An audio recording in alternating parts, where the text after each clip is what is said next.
اسلام نے یہ نہیں کہا کہ اگر کوئی بندہ برابری کرنا چاہتا ہے تو سب کو ایک ہی اسٹول پہ کھڑا کر دیں. نہیں، فرمایا جو زیادہ چھوٹا ہے نا اس کو تھوڑا زیادہ اونچا کر کے رکھیں گے تاکہ وہ اونچوں کے اندر برابر نظر آئے. یہ دین ہے. تو کریں گے انشاءاللہ رمضان میں. آپ رمضان میں اس بات سے خوش ہوا کریں کہ اللہ نے ہمیں مسلمان بنایا ہے. یہ چھوٹی بات ہے جی. آپ کہیں چلے جائیں دنیا میں، آپ کو کوئی زبان نہ آتی ہو، اگر آپ اتنا کہہ دیں گے کہ میں مسلمان ہوں تو آپ کے 50 جاننے والے نکل آئیں گے. 50 لوگ آپ کا ہاتھ پکڑ لیں گے کہ آپ میرے گھر چلیں. رسول اللہ نے لا الہ الا اللہ محمد رسول اللہ سے ایسے جوڑ دیا جیسے سکے بھائی بھی آپس میں جڑ نہیں سکتے.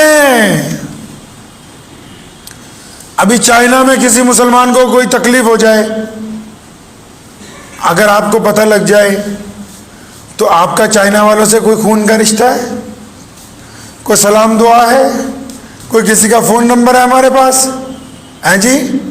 چچینیا میں کچھ ہو جائے، کوسوو میں کچھ ہو جائے، آپ کو پتہ لگ جائے کہ سیریا میں اتنے لوگ شہید ہو گئے، کوئی خون کا رشتہ ہے؟ کوئی سلام دعا ہے؟ کوئی آپ جانتے ہیں کہ وہ کون لوگ ہیں؟ آپ کے اور میرے دل میں اس لیے تکلیف ہوتی ہے کہ ہم کلمہ لا الہ الا اللہ، یہ احساس دنیا کا کوئی اور فرد انسانوں میں پیدا نہیں کر سکتا. یہ صرف محمد رسول اللہ صلی اللہ علیہ وسلم کا کمال ہے. کوئی نہیں پیدا کر سکتا یہ احساس. تو اس احساس کو بیدار رکھنا ہے. بیدار رکھیں گے انشاءاللہ.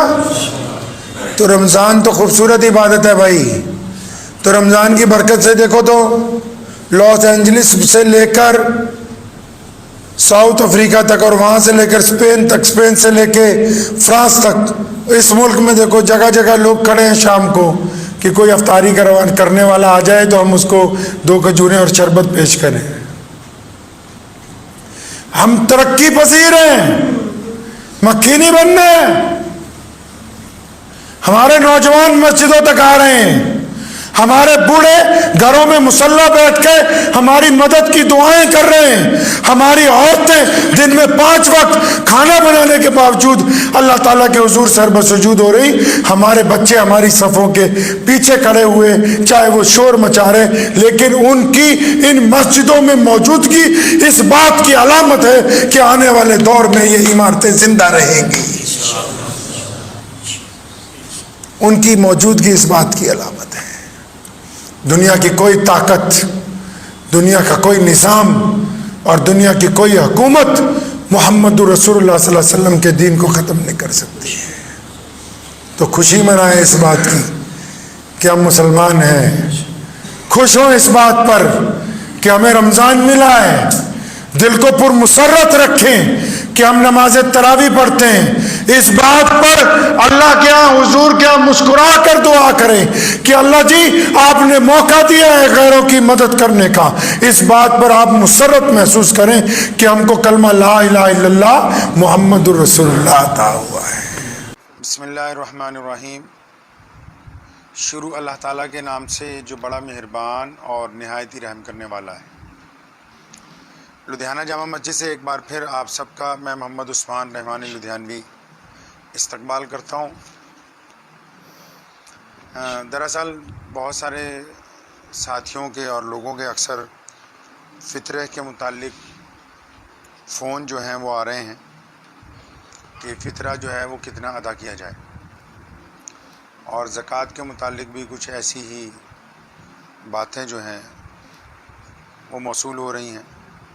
ایک تو پہلی میری بڑی فراخ دلانہ گزارش آپ سب سے ہے کہ میں ذاتی طور پر جو سمجھتا ہوں بات کہ کوئی بھی معاملہ یا مسئلہ جو معلوم کرنا ہو، اگر آپ براہ راست اپنی مسجد کے امام صاحب، مفتی صاحب یا آپ کے جو نزدیکی علماء ہیں جن سے آپ براہ راست گفتگو کر سکتے ہیں، اگر ان سے معلوم کریں گے تو میں سمجھتا ہوں بہت زیادہ فائدہ ہوگا.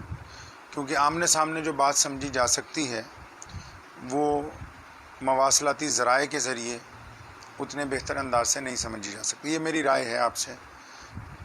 کوشش کیا کریں کہ براہ راست علماء کے ساتھ بات ہو جائے.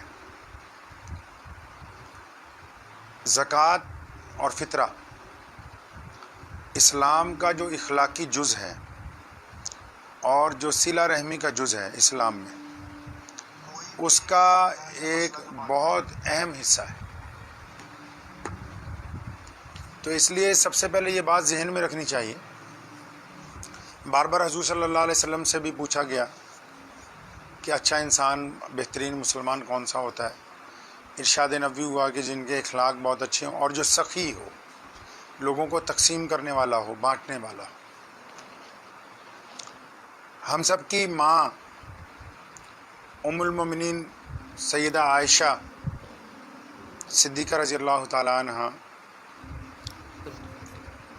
نے ہمیں یہ تربیت دی. انہوں نے ایک مرتبہ اپنے بھانجے حضرت عمرو کو، حضرت عروہ کو فرمایا کہ یہ زکوٰۃ کے کچھ دینار ہیں اور فلاں صاحب ہیں، اللہ والے ہیں، ان کے جا کے دے کے آؤ. اور حضرت عروہ کو یہ بھی کہا ساتھ میں حضرت عائشہ رضی اللہ تعالیٰ عنہ نے کہ جب دینے جاؤ گے تو یہ ان کے ہاتھ میں نہیں پکڑانے.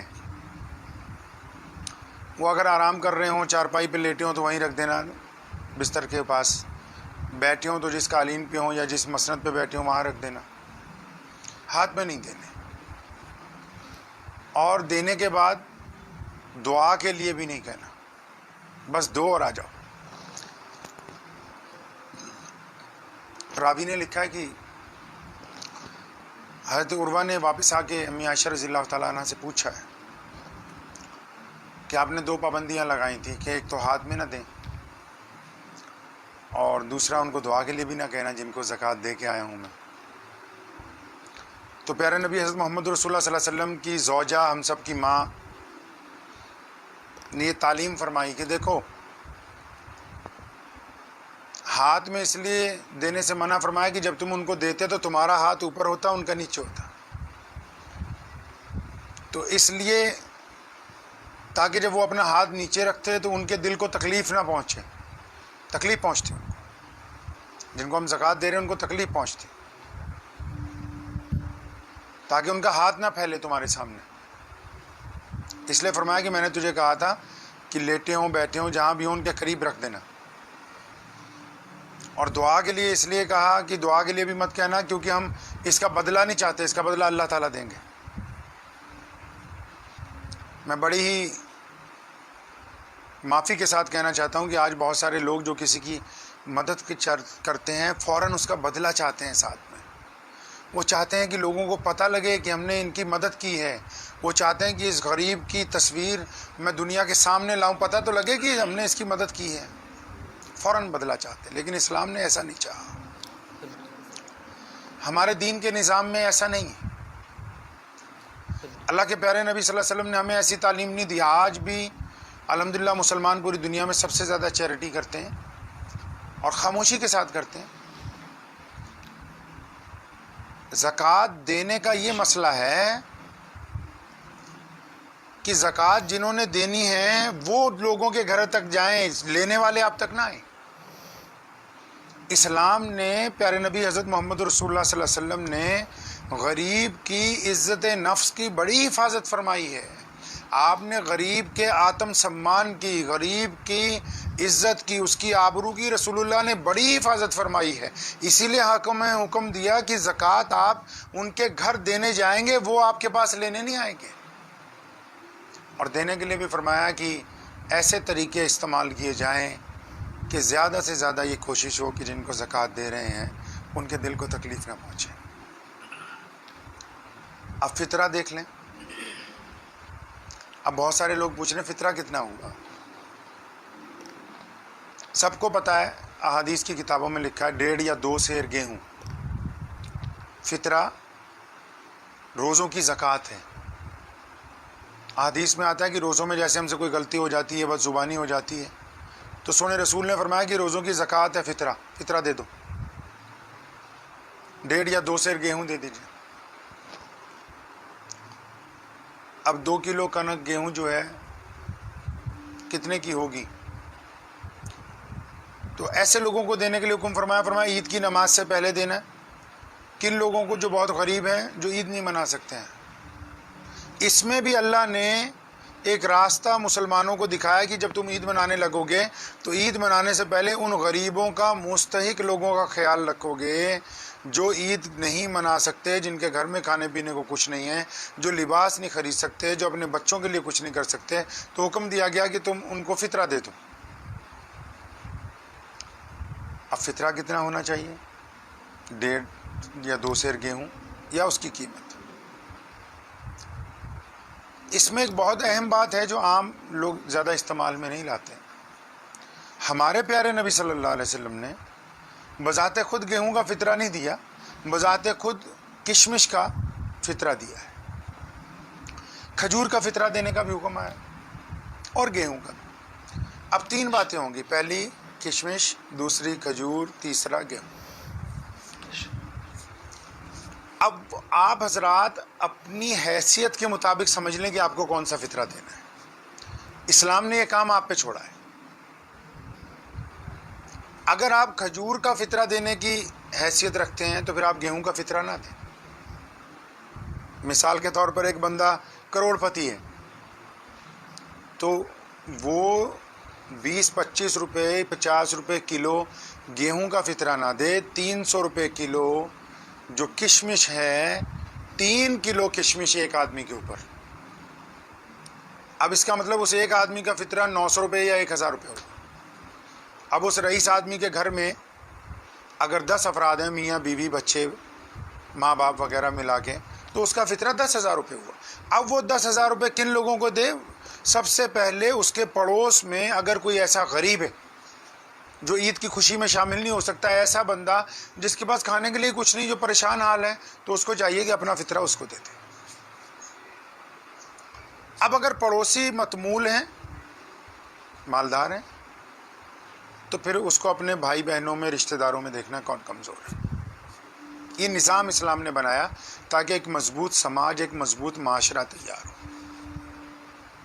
اب جو لوگ کشمش کا فطرہ دے سکتے ہیں یا کھجور کا فطرہ دے سکتے ہیں، کھجور بھی اچھے والی 150-200 روپے کلو، اچھی کھجور. اگر 150-200 روپے بھی کلو ہے تو ایک آدمی کو 3 کلو کھجور کا فطرہ دینا چاہیے، تو کم از کم 500 روپے ایک آدمی کے ہو گئے. تو گھر میں جتنے لوگ ہیں اتنے لوگوں کا فطرہ وہ کسی غریب مستحق آدمی کو دیں. اس سے کم درجے والے جو ہیں وہ گیہوں کا فطرہ دیں تاکہ وہ کسی غریب آدمی کی مدد کر سکیں. اب ہمارے ہاں جو ماشاءاللہ اچھے مالدار بھی ہیں وہ سوچتے ہیں کہ چلو ہم بھی گیہوں کا فطرہ دے دیتے ہیں، جبکہ سونے رسول صلی اللہ علیہ وسلم نے کشمش کا فطرہ دیا، کھجور کا بھی فطرہ دیا ہے. تو اس لیے میری آپ سے گزارش یہ ہے، آج آپ کے سامنے مختصر سے وقت کے لیے اس لیے لائیو ہوا ہوں کہ زکوٰۃ دیں.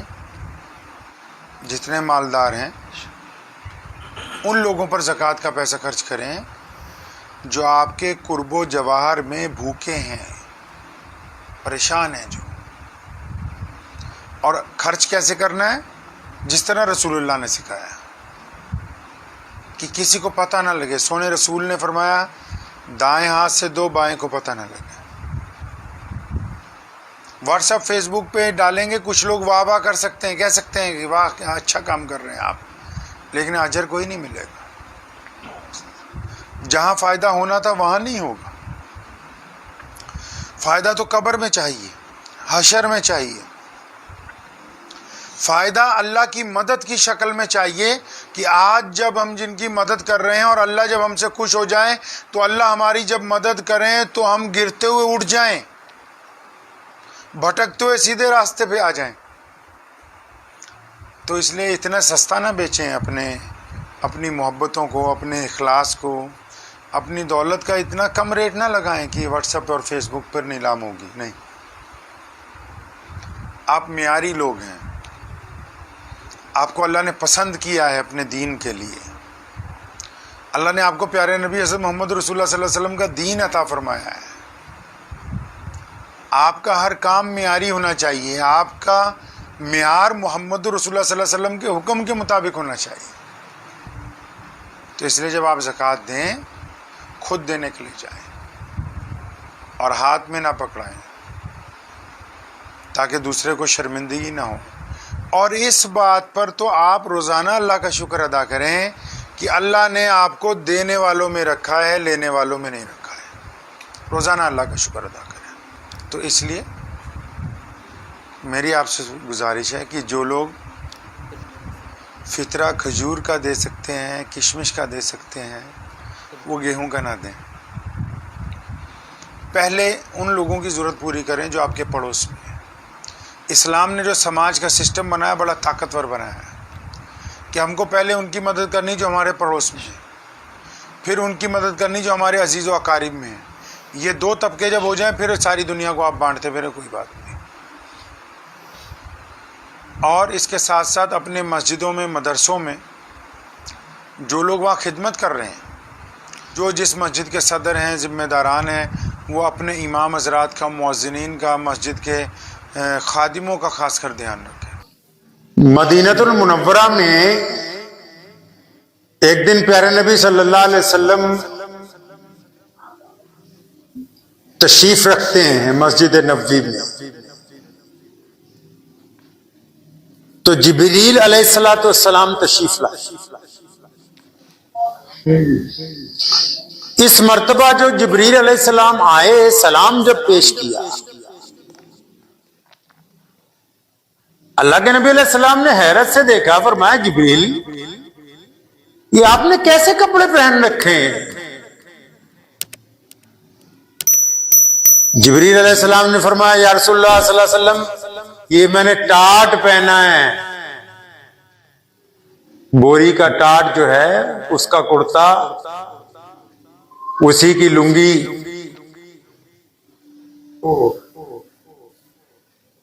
فرمایا اچھا تم نے یہ کیوں پہنا؟ فرمایا یا رسول اللہ صلی اللہ علیہ وسلم میں نے ہی نہیں، اللہ تعالیٰ نے آج حکم دیا بھی جتنے فرشتے ہیں، ملائکہ ہیں، وہ ٹاٹ پہنو.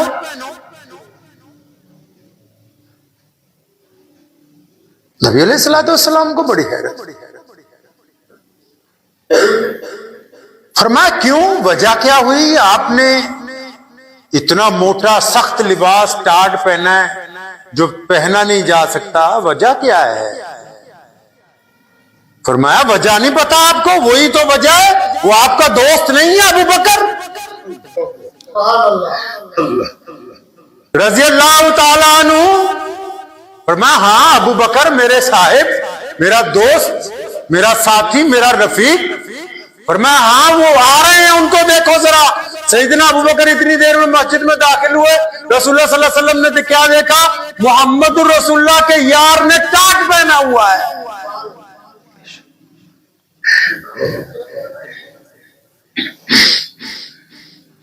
نبی علیہ السلام بڑے حیران. ابو بکر ٹاٹ کیوں پہنا؟ فرمایا یا رسول اللہ آپ نے صبح اعلان نہیں کیا کہ اللہ کے دین کو ضرورت ہے تمہاری دولت کی، تمہارے پیسوں کی، تمہاری اشیاء کی، تمہارے دھن دولت کی، اللہ کے دین کو ضرورت ہے. تو یا رسول اللہ صلی اللہ علیہ وسلم میں نے آج سارا اپنا مال، اپنے سارے مویشی، اپنی ساری دھن دولت، اپنے سارے زیورات، اپنی تمام سواریاں، اپنے تمام باغات، یا رسول اللہ سارا اکٹھا کر کے بیت المال میں جمع کروا دیا. جب میں جمع کروانے لگا تو میرے دل میں خیال آیا ابو بکر یہ تیرے کپڑے بڑے قیمتی ہیں، شاید یہ بھی کسی کا جگہ دین کے کام آ جائیں گے. تو میں نے اپنے تمام قیمتی کپڑے، حتیٰ کہ جو لباس پہنا ہوا تھا وہ بھی اتار کے اللہ کے راستے میں بیت المال میں جمع کروا دیا.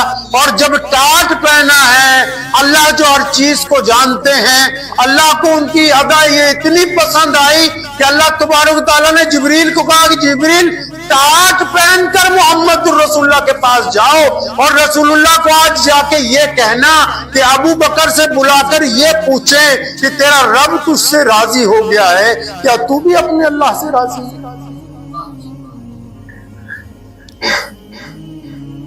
نبی علیہ السلام نے اعلان فرمایا،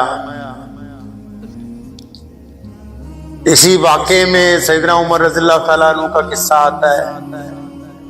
حسد نہیں کرتے تھے صحابہ، حسد نہیں کرتے تھے، فرماتے تھے میں نے سوچا تھا کہ آج ابو بکر سے آگے نکلوں گا تو سارے گھر کی دولت آدھی کی، مویشی آدھے کیے، سامان آدھا کیا، سواریاں آدھی کی۔ تو فرماتے جب رسول اللہ صلی اللہ علیہ وسلم کے دربار میں پہنچا اپنا سارا مال لے کے، مجھے لگا کہ آج عمر کا مال سب سے زیادہ ہے۔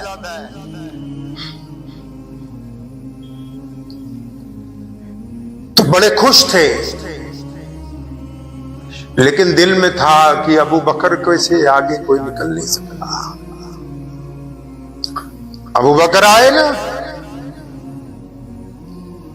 اب فرشتوں نے ٹاٹ پہن رکھا، ابو بکر نے ٹاٹ پہن رکھا، تو رسول اللہ نے ایک خوبصورت سا سوال کیا، ابو بکر،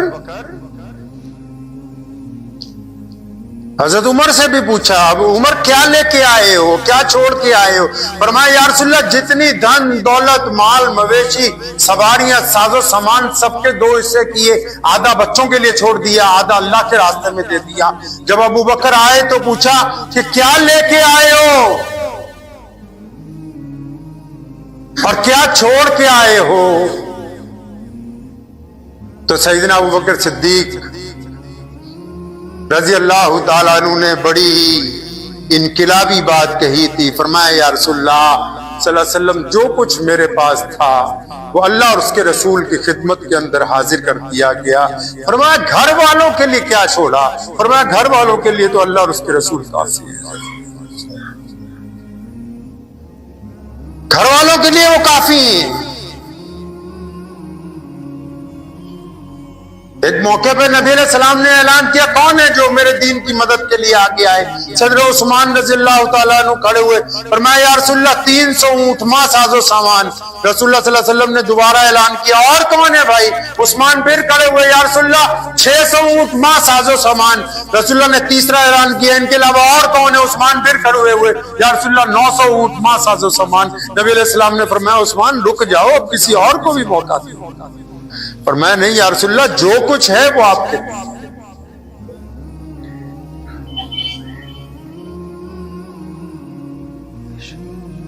اللہ کے راستے میں جو لوگ خرچ کرتے ہیں ان کا یہ مقام ہے کہ اللہ تعالیٰ ان کو سلام بھیجتے ہیں۔ جبریل کو کہا محمد رسول اللہ صلی اللہ علیہ وسلم سے جا کے کہنا کہ تیرا رب تجھ سے راضی ہے۔ ابو بکر تو بھی بتا کہ تو اپنے رب سے راضی ہو گیا کہ نہیں؟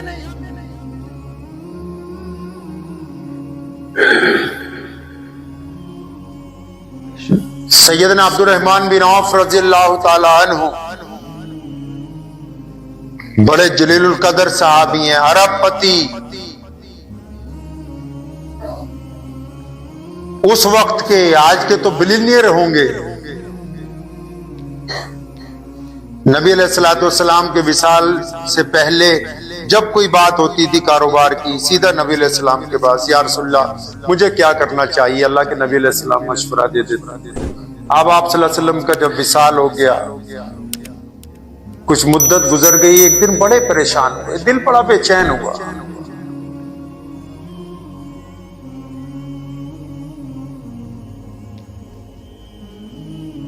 تو ام المومنین سیدنا عائشہ صدیقہ رضی اللہ تعالیٰ عنہ کا دور تھا۔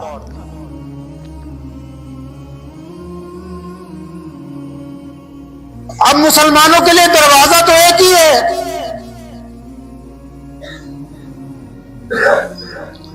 جب سے دین قائم ہوا، دین سیکھنے کا دروازہ مسلمانوں کے پاس ایک ہی ہے، جہاں سے دین شروع ہوتا ہے، جہاں دین کے شارح رہتے ہیں، جہاں دین نافذ کیا جاتا ہے، جہاں دین سمجھایا جاتا ہے، جہاں سے دین بنایا گیا، وہ محمد رسول اللہ صلی اللہ علیہ وسلم کا ہے۔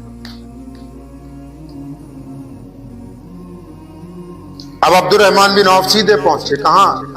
نبی علیہ السلام کے اللہ کے نبی صلی اللہ علیہ وسلم کا تو وصال ہو چکا ہے.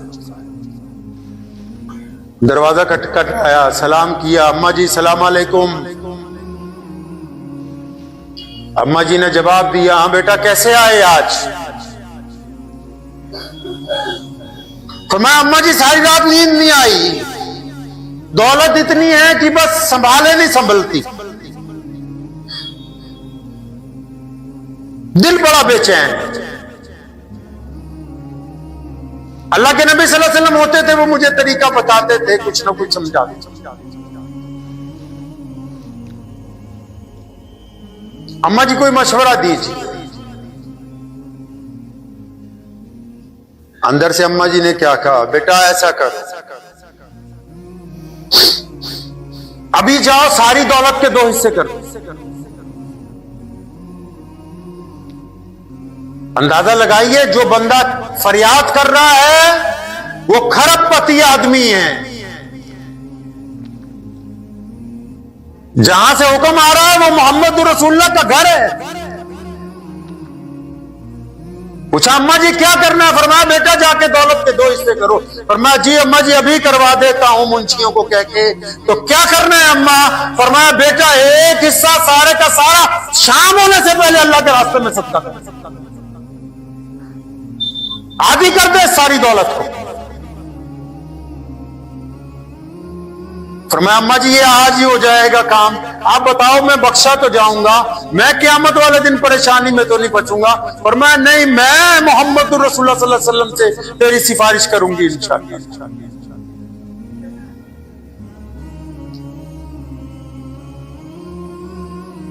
ایک صحابہ آئے نبی علیہ الصلوۃ والسلام کے پاس, کہا یا رسول اللہ کچھ دیجئے. نبی علیہ السلام نے کچھ دیا, اس نے تھوڑا سا منہ بنایا. حضرت عمر کو غصہ آیا کہ نبی کے گھر سے تو ایک کھجور کا دانہ مل جائے وہی کافی ہو جاتا ہے,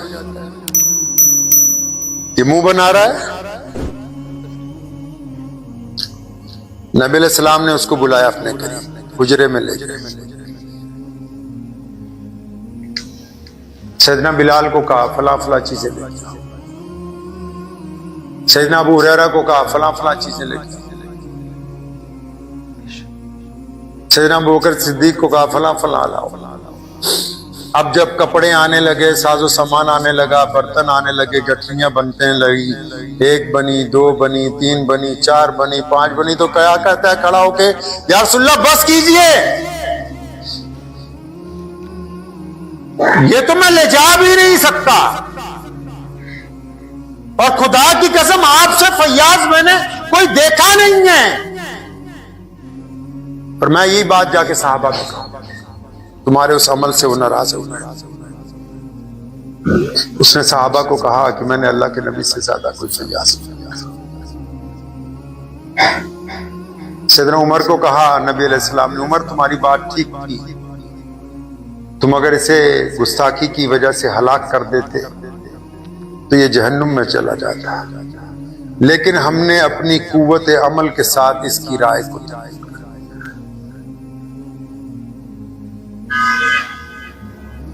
پیارے محمد صلی اللہ تعالی علیہ وسلم نے ہماری ماں امی عائشہ صدیقہ رضی اللہ تعالیٰ عنہ کو فرمایا, خود اماں کہتی ہیں, سیدنا عائشہ صدیقہ رضی اللہ تعالیٰ عنہ فرمایا میں نے محمد رسول اللہ سے زیادہ بانٹنے والا نہیں دیکھا ہے. ہمارے نبی نے کبھی زکوٰۃ نہیں دی, جتنا مال آیا بانٹ دیا, جتنا مال آیا بانٹ دیا, کبھی زکوٰۃ واجب ہونے کی نوبت ہی نہیں آنے دی. ایسی بات نہیں کہ مال نہیں تھا. نبی علیہ الصلوۃ والسلام کا جو فقر ہے وہ اختیاری ہے, غیر اختیاری نہیں ہے. انہوں نے پسند کیا غریبوں کے ساتھ رہنا, انہوں نے پسند کیا غریبوں کے ساتھ کھانا کھانا, انہوں نے پسند کیا غریبوں کے جیسے کپڑے پہننے, تاکہ امت ان کی غریبوں کے ساتھ مدد کرنے والی ہو, تاکہ ان کی امت غریبوں کے ساتھ دل لگا کے کھڑے ہونے والی ہو. محمد رسول اللہ کا فقر جو ہے وہ اختیاری ہے, غیر اختیاری نہیں.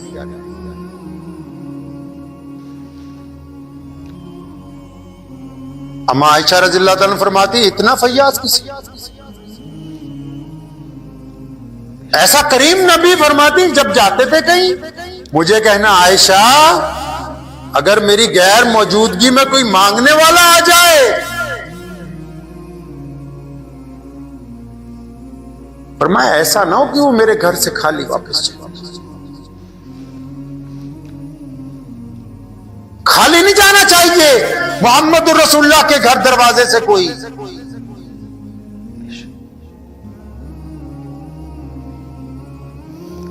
ایک صحابی ہے نا جن کا واقعہ ہے کہ وہ گھوڑا خریدنے کے لیے گئے تو بیچنے والے نے کہا کہ حضرت 100 دینار، فرمایا نہیں مجھے یہ اچھا لگتا ہے 200 دینار کا ہونا چاہیے، کہ چلے آپ 200 دے دیں، فرمایا مجھے تو یہ بہت بہتر لگتا ہے 300 دینار کا ہونا چاہیے، تو بیچنے والے نے کہا آپ کی مرضی ہے 300 دے دیجئے، سواری کی، فرمایا مجھے تو 1000 کا لگتا ہے، کہنا جی آپ کی مرضی ہے 1000 دے دیجئے، 1000 دینار دے کے گھوڑا خریدا۔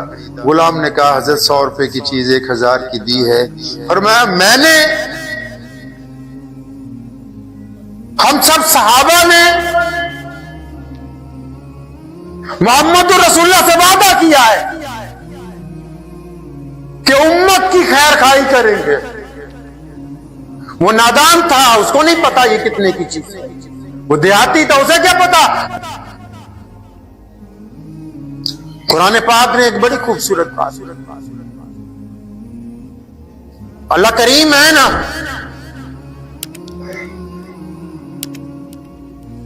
فرمایا جب مانگنے والا تمہارے پاس مانگنے کے لیے آئے تو اس کو جھڑکنا نہیں،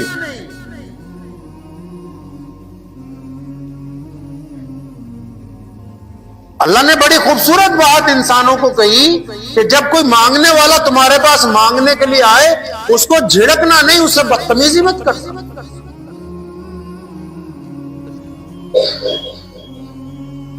کیوں کہی؟ کل قیامت والے دن ایک بندہ بڑی نیکیوں والا ہوگا، اللہ اس کو کہیں گے کہ میں گیا تھا تیرے گھر پہ، تجھ سے کھانا مانگا تھا تو نے بدتمیزی کی، تجھ سے سوال کیا تھا پانی کے لیے تو نے بدتمیزی کی۔ وہ کہے گا یا اللہ آپ تو آئے نہیں، میں نے تو نہیں دیکھا کبھی۔ فرشتے کہیں گے خدا نے کہا کہ وہ جو آنے والا تھا وہ اللہ ہی کی طرف سے تو تھا۔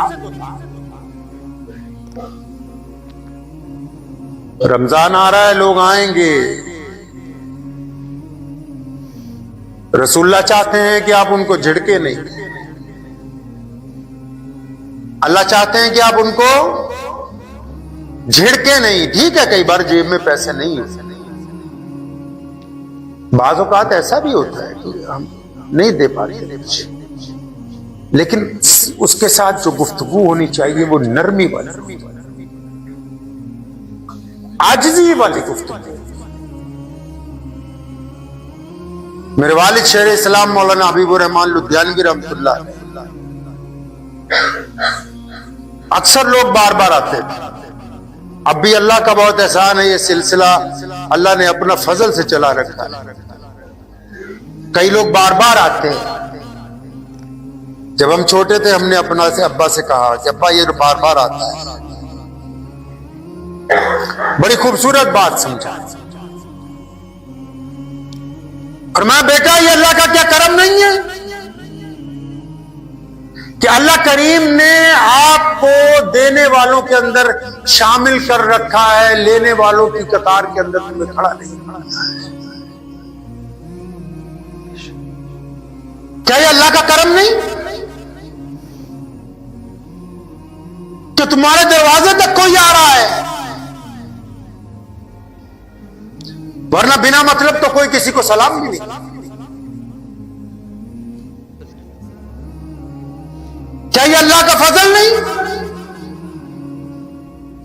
وہ تمہیں آ کے کہتا ہے کہ رب اور رسول کے نام پر کچھ دے دو مجھ کو، تو ہمیں کہا کرتے تھے بیٹا یہ خدا کا شکر مناؤ، اللہ نے دینے والوں میں رکھ رکھا ہے، لینے والوں میں۔ نبی علیہ السلام نے مسجد نبوی بنانی تھی، ایک آواز لگائی ابھی، فرمایا میں نے یہاں اللہ کا گھر بنانا ہے، مسجد بنانی ہے، ابو بکر صدیق آگے بڑے مسجد نبوی کی جگہ پہ۔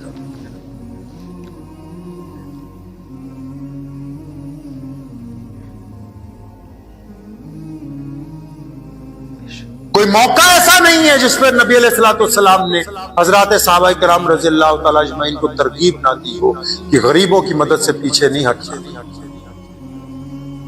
مسکینوں کی مدد سے پیچھے نہیں ہٹنا، محتاجوں کی مدد سے پیچھے نہیں ہٹنا۔ اب رمضان آنے والا ہے، بہت سفیر آئیں گے، پہلی بات نوٹ کر لو،